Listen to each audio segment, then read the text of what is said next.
Cinema పరిశ్రమలో సంచలనం సృష్టించిన భారీ సినిమా పైరసీ కేసులో ఈస్ట్ గోదావరి జిల్లాకు చెందిన జనకిరణ్ కుమార్ ను సైబర్ క్రైమ్ పోలీసులు అరెస్ట్ చేశారు.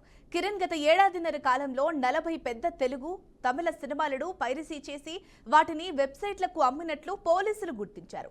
ఈ పైరసీ కారణంగా సినిమా పరిశ్రమకు సుమారు 3,700 కోట్ల నష్టం వాటిల్లినట్లు ఫిర్యాదులో పేర్కొన్నారు. కిరణ్ కుమార్ హైదరాబాద్లోని సినిమా థియేటర్లలో కామ్ కార్డు ద్వారా సినిమాలను రికార్డు చేసి హెచ్డి ప్రింట్ రూపంలో పైరసీ మాఫియా గ్రూపులకు అమ్ముతున్నట్లు తెలిసింది.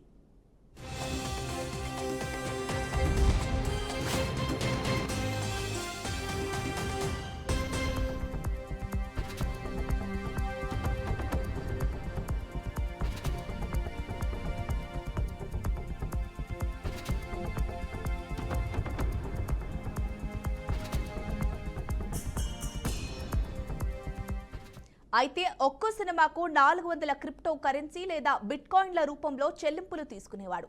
ఈ డబ్బులను జూపే వంటి ప్లాట్ఫామ్ల ద్వారా అంటే ఫోన్ పే, గూగుల్ పే వంటి ప్లాట్ఫామ్ల ద్వారా భారతీయ కరెన్సీగా మార్చుకున్నట్లు పోలీసుల విచారణలో వెల్లడైంది. ఇటీవల విడుదలైన కన్నప్ప, పెళ్లికాని ప్రసాద్, గేమ్ చేంజర్, రాజధాని వంటి సినిమాల ఫైల్స్ ను కిరణ్ నుంచి స్వాధీనం చేసుకున్నారు. మొత్తం 65 సినిమాలను ఇప్పటి వరకు రికార్డు చేసినట్లు నిందితుడు వాంగ్మూలంలో పేర్కొన్నాడు.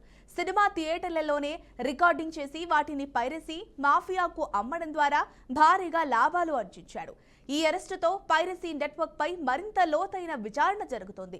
సినిమా పరిశ్రమకు భారీ నష్టం కలిగించే ఈ రాకెట్ ను అరికట్టేందుకు పోలీసులు కఠిన చర్యలు చేపడుతున్నారు.